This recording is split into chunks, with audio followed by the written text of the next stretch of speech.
E a sua defesa, Pedro, continua pedindo acesso a depoimentos dos ex-chefes do Exército e da Aeronáutica.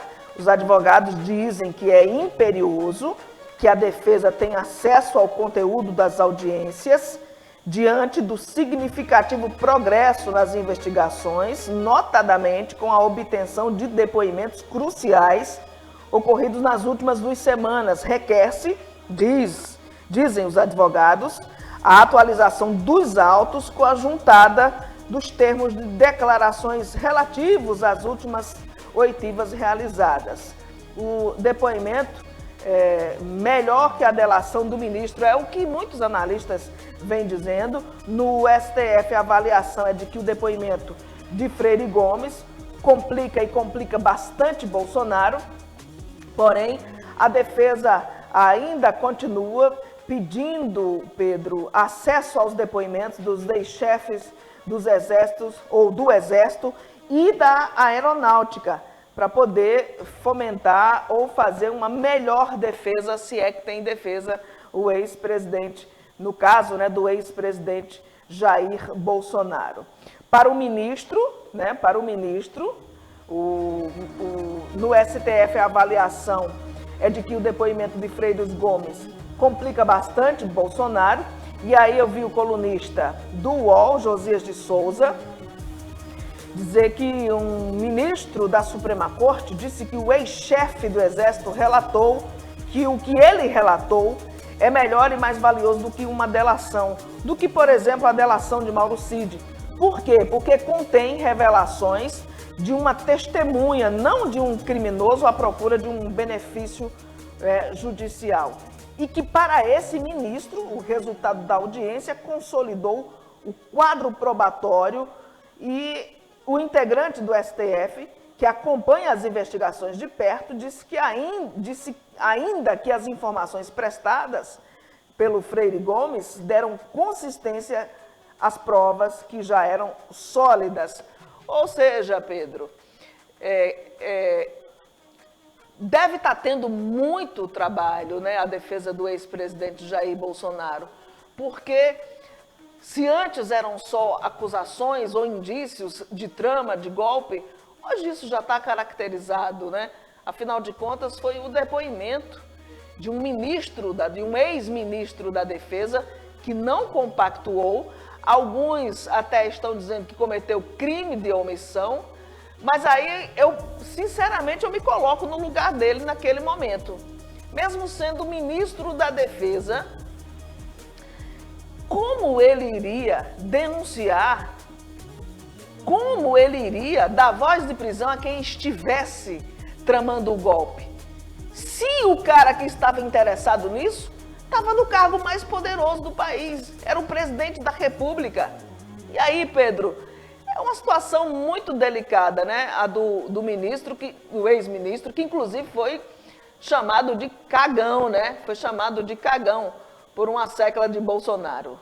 Na verdade, eu acho mais interessante a atitude dos advogados, né, de tentar, por fim da força, querer saber dos depoimentos, ou seja, querer quebra de sigilo do inquérito.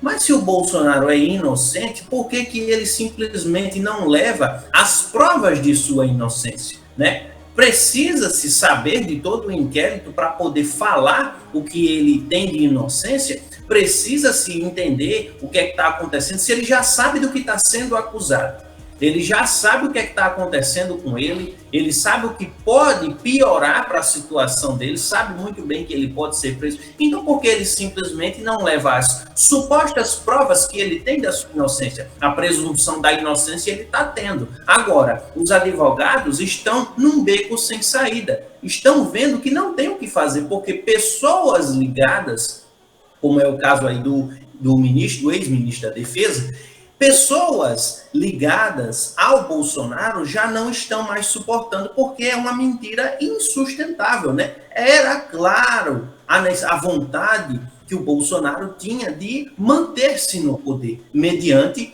a aplicação de um golpe, né? De manter o país dentro de um estado de sítio, né? Dentro de um estado de sítio, de uma forma institucional, como ele quer dizer, né, como ele quer fazer as pessoas entenderem que tudo que ele estava fazendo não estava nada fora da Constituição, estava tudo dentro da Constituição. Enfim, é um malabarismo que os advogados estão tentando fazer, mas que pelo jeito não vai ter o que fazer, né? Não tem o que eles fazer. A presunção da inocência já está sendo concedida. Agora, querer que o processo tenha o seu sigilo quebrado simplesmente para favorecer a defesa, aí é pedir demais, né? É ser muito conveniente, digamos assim. Pois é, foi um depoimento de peso do ex-chefe do Exército.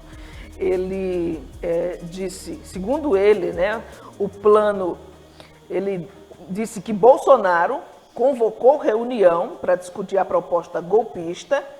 O plano incluía uma minuta para reverter a eleição do presidente Lula.